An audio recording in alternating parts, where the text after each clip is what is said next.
ఈ రోజే డౌన్లోడ్ చేయండి. మీ ఫేవరెట్ షోస్ చూడండి. పెళ్ళని లేదు, పేరెంట్ అని లేదు. పక్కింటికి పోవాలన్నా కట్టుకొని పో, అదిరిపోతుంది. చూసినోళ్ళు ఏడ కొన్నామని ఈ చీర గురించి అడగకపోతే నన్ను అడుగు. సరే అమ్మా, అబ్బాయి చెప్తున్నాడు కదా, తీసుకో. ఈ 4 తీసుకుందాం నాన్న. సరే అమ్మా, ఏదో ఒక చీర కొనిపిద్దామని వచ్చాను. మొత్తానికి నా చేత 4 చీరలు కొనిపించావు బాబు. ఎవరికి కొంటున్నావనా? మీ బాబుకే కదా. ఆ చీర కట్టుకున్నప్పుడల్లా మీరే గుర్తొస్తా ఉంటారు. ఇదిగో మా నాయన నా కోసం కొనిచ్చినాడని చెప్పుకుంటా ఉంటది. అది నిజమేలా బాబు. ఇంతవరకు బిల్లు వేయించు. నేను పంపిస్తాను కదా. సురేష్, వీటిని బిల్ చేయించి సార్కి ఇవ్వు. నేను చెప్పినానని చెప్పి 10% డిస్కౌంట్ కూడా ఇవ్వమని చెప్పు. చాలా థ్యాంక్స్ బాబు. థ్యాంక్స్ అన్నా. భద్రంగా పోయి. సరే బాబు, పదమ్మా. వెళ్ళు.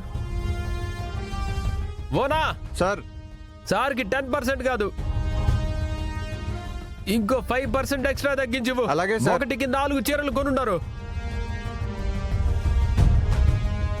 ఓ పాపా, అకౌంట్ చూసుకునేదానివి అకౌంట్ సెక్షన్ లో ఉండాలా. ఏడుకొచ్చి జరిగే వ్యాపారం చెడగొట్టేటట్టుండవే. తెలియనప్పుడు తెలియనట్టుండాలమ్మా. ఏందిది? ఓహో, తిండికి పోతుండవా? పో పాప పో.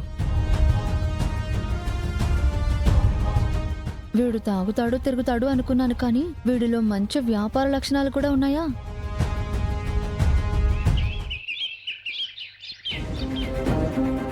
హరహర మహాదేవ శంభో శంకర. మనసున్న మహారాజులు మంచిగా ఉండాలి.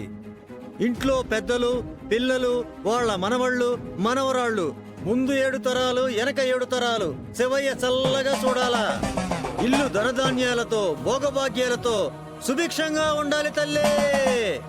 హరహర మహాదేవ శంభో శంకర. నిండు ముత్తైదువులు, కళకళలాడే మాతల్లులు, అంత భిక్ష వేయండమ్మ తల్లి. దుర్గా, వెళ్ళి బియ్యం తెచ్చి ఆయనకి పొయ్యి.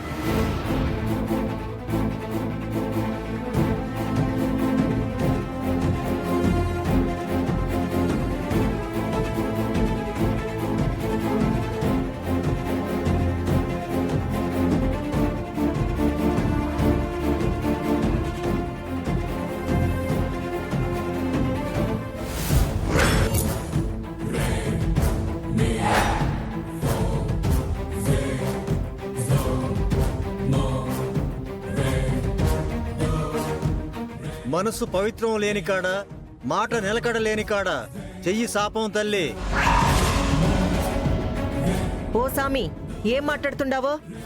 ఫోన్లే గుమ్మం దగ్గరికి వచ్చి అడిగినావు కదా అని భిక్ష వేస్తా ఉంటే ఆ ఎమ్మిని పట్టుకుని ఏదేదో మాట్లాడుతుండావో? ఉన్న మాట చెబుతాను తల్లి, లేని మాటలు చెప్పేవాణ్ణి కాదు తల్లి. కళగల తల్లివి. నీ చేత్తో అంత బిచ్చమయ్యమ్మ తీసుకుంటాను, కానీ ఈ అమ్మాయి చేత్తో గింజ కూడా ముట్టను తల్లి.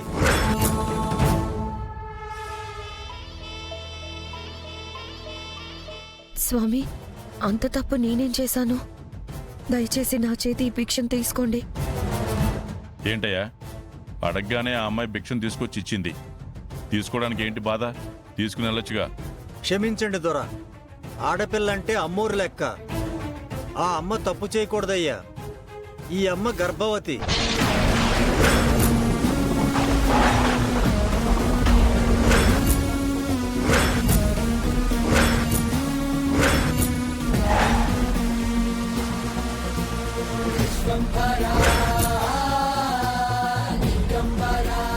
కడుపుతో ఉన్న తల్లి కాడ నన్నెట్టా చేయి చాపమంటావు దొరా?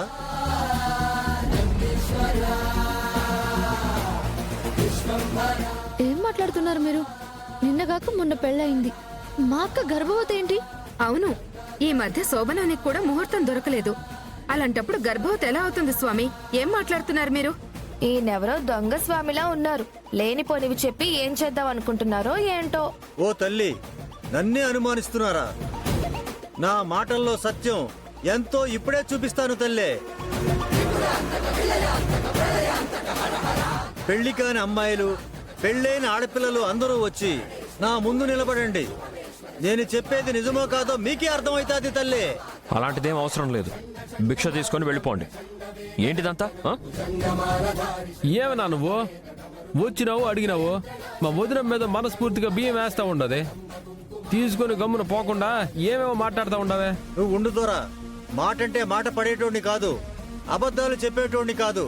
ఓ తూరు నా ముందొచ్చి నిలబడితే నా మాటలో సత్యం ఎంతో మీకే అర్థమవుతాది. ఓహో, అంత గొప్పోడివా నువ్వు? సరే, నేనొచ్చి నిలబడతాను.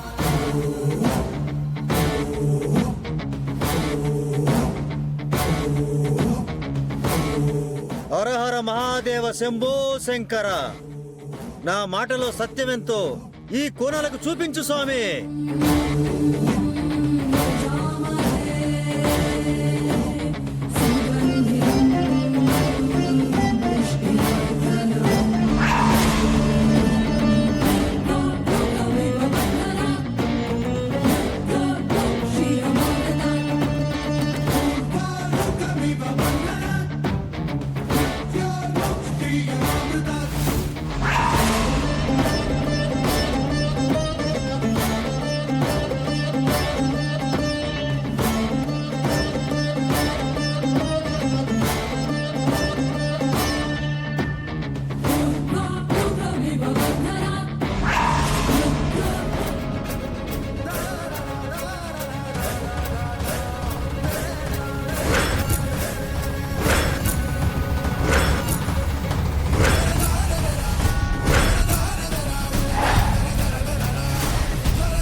కడుపులో బిడ్డ ఉన్న తల్లి మీద పడ్డప్పుడే ఈ విభూతి ఎరుపు రంగులోకి మారుద్ది దొరా.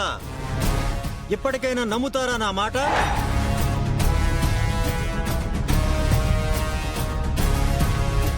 ఈ తల్లి కడుపులో బిడ్డను మోస్తుంది, ఇది సత్యం.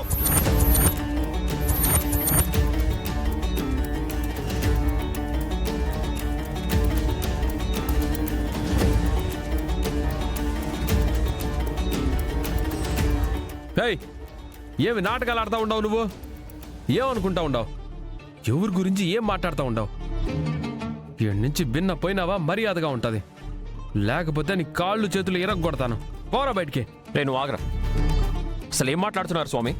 ఒకవైపు నుంచి మా వాళ్ళు చెప్తూనే ఉన్నారు కదా, మాకు కొత్తగా పెళ్ళైంది, ఇంతవరకు శోభనం కూడా జరగలేదు. అలాంటిది తను గర్భవతిని ఎలా చెప్తారు మీరు? ఇంకా సాక్ష్యం కావాలంటే ఇప్పుడే చూపిస్తాను దొరా. ఆ తల్లి కడుపులో బిడ్డ ఉంటే ఈ శక్తికి తట్టుకోలేక నిలువున పడిపోతాది. చూస్తావా దొరా?